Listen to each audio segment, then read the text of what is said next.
Going into this season, we knew that it was going to be a rebuilding year for the New York Jets, and if we're being quite honest with ourselves, I think we all kind of know and think that it's probably going to take maybe another season is the best case scenario in this case. But overall, it's not like the Jets don't have talent. They clearly have a lot of rebuilding to do. But there are some good pieces, and a lot of good pieces came out of this latest draft class for the Jets out of the 2021 NFL draft. Now, obviously, getting Zach Wilson, was a big key for this franchise, and potentially getting that.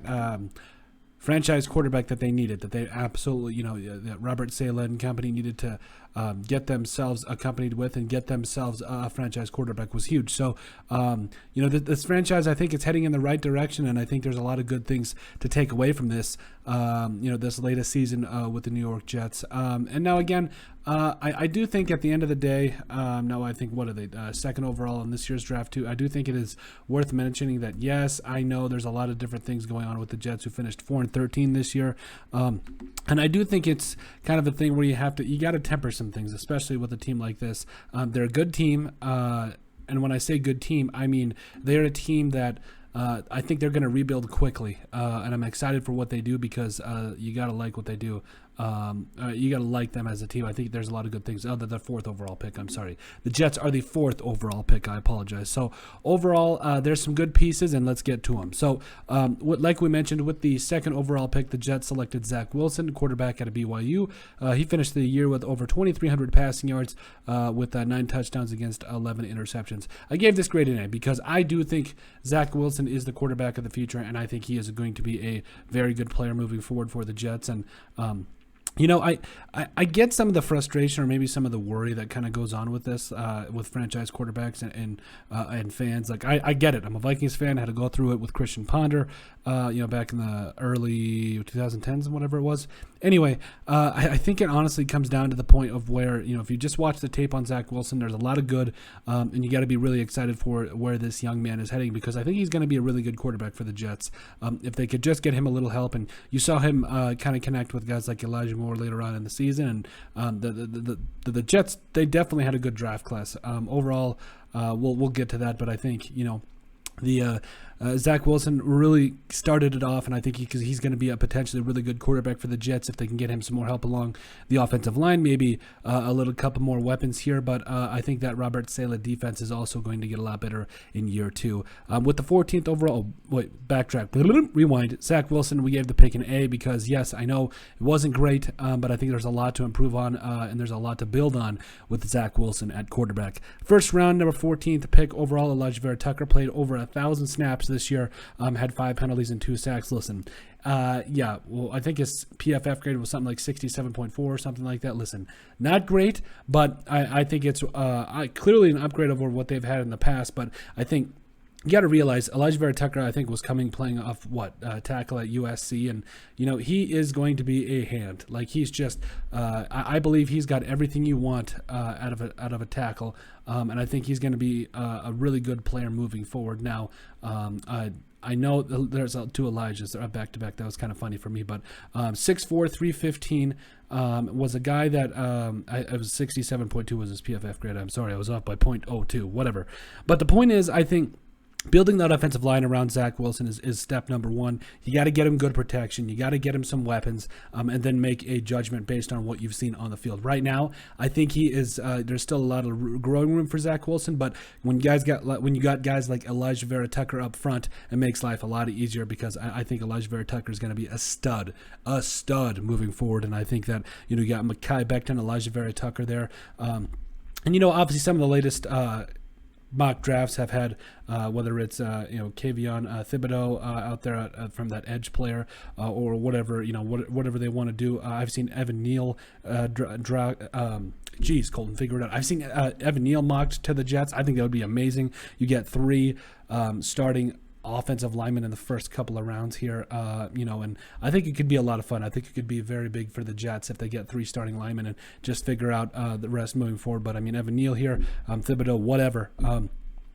Even Aiden Hutchinson, who knows? Maybe he won't go first overall. Maybe he could try up a little. Who knows? But overall, Elijah Vera-Tucker was a very good, solid pick for the Jets, and I think he's going to be a big building piece for that offensive line moving forward. In the second round, with the second pick in the second round of the NFL draft, they selected Elijah Moore, a wide receiver out of Ole Miss. Now, I really thought Elijah Moore was going to blow up like from the beginning, but it did take him a little bit to get going. But I believe in the last 5 games for Elijah Moore, he had 5 touchdowns. So you saw a lot of good things from Elijah Moore, and I really think that he's going to catch on in year 2 with a guy like Zach Wilson up there at the helm and getting some more time, and the Jets just improving as a team. I think you're going to see some big things from Elijah Moore, because he really did start to pull away and really start to show why he was went as high as he did, because he's a really good receiver, 5'10", about that 180 range. He's got some speed, he's got some shiftiness to him. Had a big game against the Dolphins, 8 catches, 141 yards. So like literally his last 5 games against the Colts, he caught 7 passes for 84 yards and 2 touchdowns. The Bills, 3 for 44 and a touchdown. Like we said, the Dolphins, 8, 141 and a touchdown. Didn't catch a touchdown against the Texans, but he had 4 catches for 46 yards there. And then against the Eagles, had 6 catches for 77 yards and a touchdown. So there's a lot to build on with this young man. I think he's going to be that that slot guy that can do a lot for the Jets, be that mismatch kind of guy, and really learn to kickstart that offense. I think he's going to be a lot of fun. In the 4th round, with the 107th overall pick, the Jets selected Michael Carter, running back out of North Carolina. I love this pick, especially after seeing the season he had. I thought, he's probably going to get the ball a lot more in year 2, and I think he should. I think he absolutely deserves it.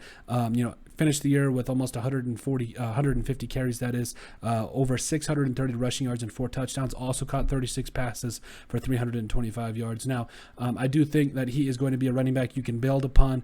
I think this is a team that there was a certain time during the year where you were like, okay, what is this going to end up being? What is this team going to end up being? And I think you saw a lot of good things, particularly in week 8, I believe, against the Bengals, when he had 15 carries for 77 yards and a touchdown, also had 14 targets, caught 9 passes for 95 yards. And, the Jets, they're an interesting team. They really are when you think about how far this team has come already in a year. And I think it's only going to get better if you look at how good they're already coming. Now, obviously, that was back, that big performance was back when Mike White was playing. But overall, when you can get a good running back in the backfield like Michael Carter, it just makes life a lot easier. Gave that pick a B+, gave those first 3 picks in Wilson, Elijah Vera-Tucker, and Elijah Moore all A's as well. I really like where those young players are heading to help build this Jets team. And then in the 5th round, with the 146th overall selection, the Jets selected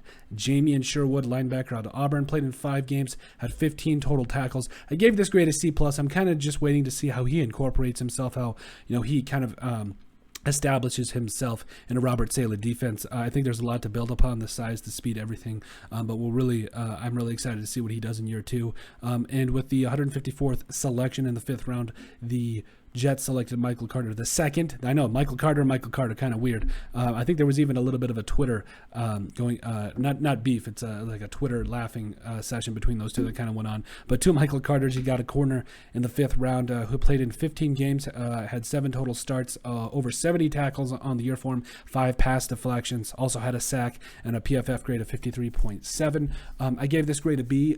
Good corners are hard to find in the NFL, and I think you saw a lot of good things out of Michael Carter Jr., or Michael Carter the second, excuse me. So there's a lot of good things to build on here, and when you get a good young corner, especially that late in the draft, that shows a little something, at least at the very least, it gives you good depth, and you're excited to see it. In the 5th round, number 175, they selected the Jets selected Jason Pinnock, a safety out of Pitt.